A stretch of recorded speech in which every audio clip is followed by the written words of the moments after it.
Mulai nggih. Bismillahirrahmanirrahim. Assalamualaikum warahmatullahi wabarakatuh. Waalaikumsalam warahmatullahi wabarakatuh. Malam ini kita Salam. menyelenggarakan sidang ujian tesis dari Saudara Suharno dengan judul Analisis Brand Equity untuk membantu penyusunan strategi perusahaan di divisi proyek PT XYZ.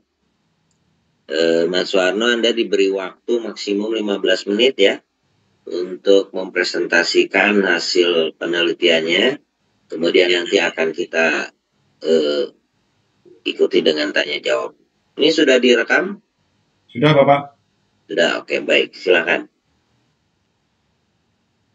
Bismillahirrahmanirrahim. Assalamualaikum warahmatullahi wabarakatuh. Selamat malam, Bapak dosen penguji, Salam. Bapak R. Haryo Dwito Asmoro ST Engineering PhD, Bapak Dr. Muhammad Yusak Ansori MM CSEP CPM Asia. Tentunya juga selamat malam pada dosen bimbing kami, Bapak Dr. Insinyur Tahtang Ahmad Taufik MSc IPU. Pada malam ini Suharno ingin melaksanakan sidang tesis yang berjudul Analisis Brand Equity untuk membantu penyusunan strategi perusahaan di divisi proyek PT XYZ. Mohon izin perkenalkan Suharno, posisi sekarang kami bekerja sebagai National Project Marketing Sales Manager di PT Propam Raya. Kemudian lewat pendidikan kami adalah S1 IPB, S2 MM Unpas, dan sekarang mahasiswa SMT ITS Surabaya. Agenda pada malam hari ini adalah pendahuluan, kajian pustaka dan dasar teori, kemudian metode penelitian, hasil dan pembahasan, serta kesimpulan dan saran. Seperti yang kami sampaikan di sidang proposal pada bulan lalu, bahwa cat merupakan salah satu penyumbang untuk dipakai di building konstruksi sama civil konstruksi. Pertumbuhan tahun 2002 ke 2003 cukup signifikan, 10%. Kemudian profil industri cat di Indonesia, banyaknya merek asing di Indonesia, bahkan tahun 2015-2016 market leader di Thailand sama market leader di India masuk ke Indonesia, selain merek-merek asing yang ada di Indonesia sekarang. Kemudian kalau secara kapasitas produksi, sesuai data Kementerian Perindustrian 2022, secara total kapasitas produksi itu 1,5 juta metrik ton. Utilitas sekarang yang dipakai 1,1 juta metrik ton. Kemudian kalau estimasi sendiri market share produsen di pasar proyek Indonesia, nomor satu adalah Jotun dengan estimasi 29,63%, AkzoNobel, Propam Raya, dan lainnya. Kemudian atas dasar itu kami melakukan penelitian ini. PT XYZ adalah inisial dari PT Propam Raya. Kemudian belum pernah ada evaluasi selama 10 tahun terakhir. Kemudian perlunya informasi umpan balik, perlunya benchmarking kompetitor dan market share PT XYZ yang masih hanya 9,78% di market share proyek. Kemudian ada pun tujuan rumusan masalah, tujuan penelitian, manfaat penelitian, dan batasan penelitian. Pada tujuan penelitian adalah menganalisis faktor-faktor yang berpengaruh pada merek PT XYZ, kemudian menganalisis penerimaan mereknya, sama merumuskan rekomendasi hasil pada poin 1 dan 2. Kemudian kajian pustaka, kami mengambil komprehensif strategic management model, di mana ada formula strategi, strategi implementasi, dan strategi evaluation, menurut David and David 2017. Kemudian kami bis model canvas sebagai landasan teori juga, menurut Osterwalder Eggwigner 2010, di mana ada 9 blok elemen dasar yang menciptakan menghasilkan uang. Kemudian kalau dari customer behavior, kami mengambil Shipman and Kanu, kemudian Hawkin et al. 1998, sama Kotler et al. 2017. Kemudian kalau konsep strategi marketing, kami mengambil teori dari thinking marketing Kotler et al. 2003, di mana ada prinsip mind share, market share, head share, dari 3 strategi, taktik, value, terdiri dari 9 elemen marketing.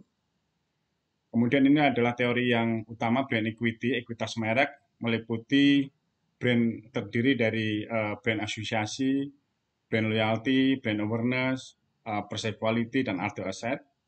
Ini adalah AKR 1991. Kemudian kami juga ada teori SAM, HAIR 2017, kemudian teori pengambilan sampel, kemudian jumlah sampel. Kemudian kami melakukan mengambil 7 penelitian terdahulu dari jurnal internasional. Diharapkan penelitian ini adalah ada keterbaruan di mana brand equity pada business coating pelaku di Indonesia yang belum pernah dilakukan selama ini.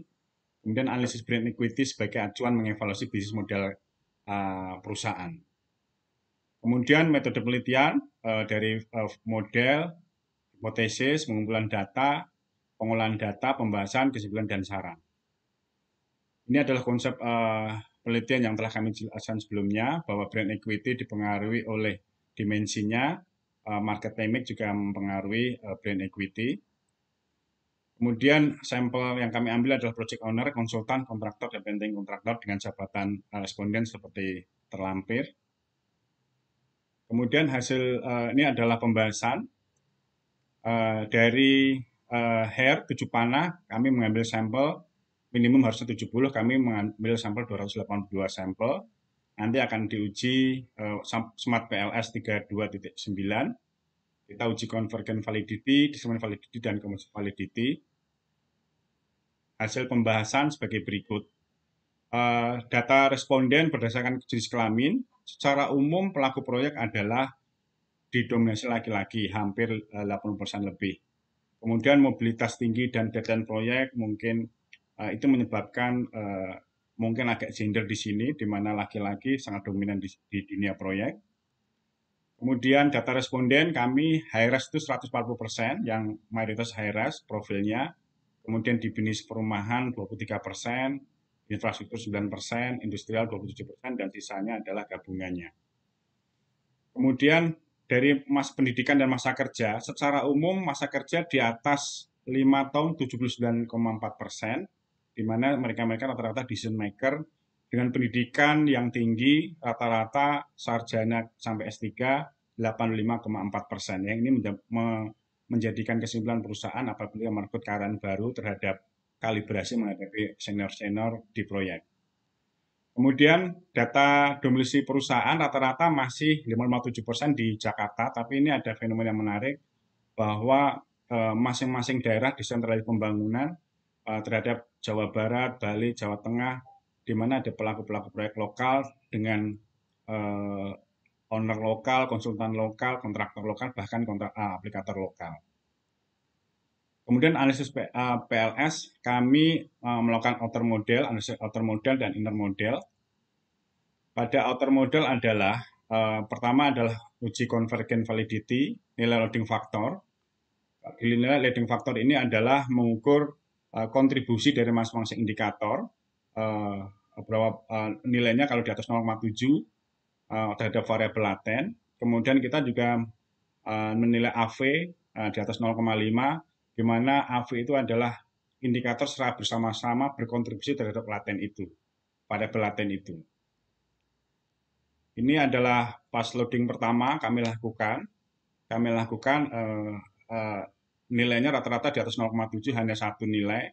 Kemudian nilai pada PD3 ini dihapus, kita running lagi karena dia tidak memenuhi 0,7. Kemudian kalau sekarang nilai AV, nilainya rata-rata baik produk sampai brand equity, nilai AV-nya sudah di atas 0,5. Secara konvergen dapat simpulkan baik loading factor sama nilai AV sudah memenuhi convergent validity. Kemudian kita melakukan discriminant validity, di mana discriminant validity itu menghindari tumpang tindih antar konstruk. Kita melakukan linear loading indikator, cross loading sama nilai AV, nilai akar AV. Data ini menimbulkan seperti ini, korelasi antara variabel itu sendiri dengan indikatornya lebih besar daripada korelasi dengan indikator lainnya. Secara umum datanya seperti ini.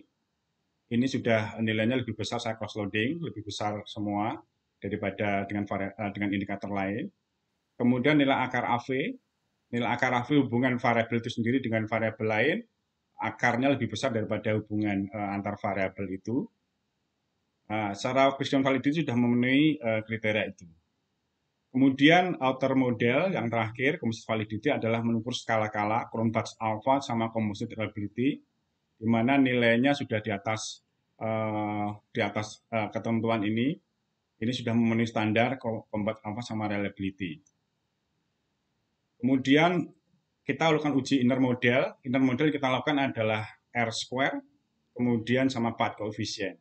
Di mana model itu kalau R square 0,75% berarti 0,75,2 berarti 75% variabel dalam penelitian, variabel penduduk sebelumnya, itu mempengaruhi 75% dari model penelitian itu. Sisanya 24,8% ditentukan oleh variabel lain. Demikian juga dengan terhadap brand loyalty sampai brand association di dalam model konseptual penelitian. Kemudian kita lihat dari uji signifikansi, kita lihat yang paling utama adalah perceived quality, masing-masing panah ini adalah positif dan signifikan. Ini adalah brand perceived quality terhadap brand equity sama brand association terhadap brand equity. Kemudian kami juga melakukan indirect, di mana secara umum marketing berpengaruh pada brand equity, kecuali promotion dan people. Ini adalah business model canvas, kami sudah melakukan FGD dan kita lakukan pembahasan. Dari hasil-hasil tadi, kita reformulasi ulang business model canvas dan kita lakukan di perusahaan yang focus group discussion. Ini adalah focus group discussion yang kita lakukan, yang dihadiri Eskom Project, marketing project, sama waktu business review divisi project minggu lalu. Kemudian implikasi manajerial, secara data brand loyalty secara statistik tidak berpengaruh signifikan. Nah, ini implikasi manajerialnya perlu dilakukan program reward, top 10 award dan lain sebagainya. Ini adalah nanti tanggung jawabnya adalah tertera di sini project head division. Kemudian secara brand awareness, statistik tidak berpengaruh pada brand equity. Nah, ini promosi sudah dilakukan sudah sering, tapi perlu dilakukan secara tepat sasaran. Perlu dievaluasi lagi untuk semua pelaku proyek. Kemudian ini penanggung jawabnya, strategi corporate brand. Kemudian frontliner, sesuai kuesioner terbuka kami, kita lakukan ada masukan, perlu training, ini adalah implikasi manajer, perlu training, salesmanship, sama technical knowledge. Kemudian perbaikan supply chain, ya perlu root cause dan problem solving supply chain. Kemudian perlu pencapaian hasil kurang maksimum, ini kurang terintegrasi, kita lakukan BMC supaya lebih terintegrasi semua stakeholder sebagai penanggung jawabnya. Kesimpulan dan saran, di mana penelitian kami adalah yang pertama adalah menganalisis faktor-faktor yang berpengaruh, di mana dimensi brand equity terhadap brand equity, perceived quality mempengaruhi 55,2%, brand association 17,7%, berpengaruh positif dan signifikan. Sedangkan brand loyalty dan brand awareness positif tapi tidak signifikan. Kemudian marketing 7P secara indirect, khusus promotion dan people berpengaruh positif tapi tidak signifikan. Untuk 7P ini seperti ini, produk, people, proses berpengaruh pada brand loyalty, sampai price physical evidence berpengaruh signifikan pada brand association. Kemudian kesimpulan yang kedua, menganalisis penerimaan merek CHAT di PT XYZ, di mana sebenarnya sudah ada upaya perusahaan dalam meningkatkan value proposition terlihat dari BMP-nya. Perlu dipertajam lagi, dan yang tujuan penelitian yang terakhir adalah merumuskan beberapa rekomendasi sesuai hasil penelitian kami, di mana program promosi yang tepat sasaran, peningkatan program loyalty, memperbaiki pelayanan dengan training technical knowledge dan salesmanship, menerapkan supply chain management, dan menerapkan BMP secara prioritas serta komprehensif. Kemudian saran, dalam penelitian ini kami tidak melakukan penelitian terhadap pengaruh brand equity terhadap purchase intention. Mungkin perlu dianalisis kaji lebih lanjut sebagai penelitian selanjutnya. Sama yang kedua, kami tidak melakukan evaluasi pelayanan di pelanggan PT XYZ ini. Kemudian perlu mungkin bisa menjadi masukan untuk penelitian lebih lanjut mengenai pelayanan. Sama yang terakhir, tidak membahas analisis supply chain di PT XYZ. Perlu kajian lebih lanjut mengenai supply chain manajemen di PT XYZ. Akhir kata, kami mengucapkan terima kasih atas waktu yang diberikan. Wassalamualaikum warahmatullahi wabarakatuh.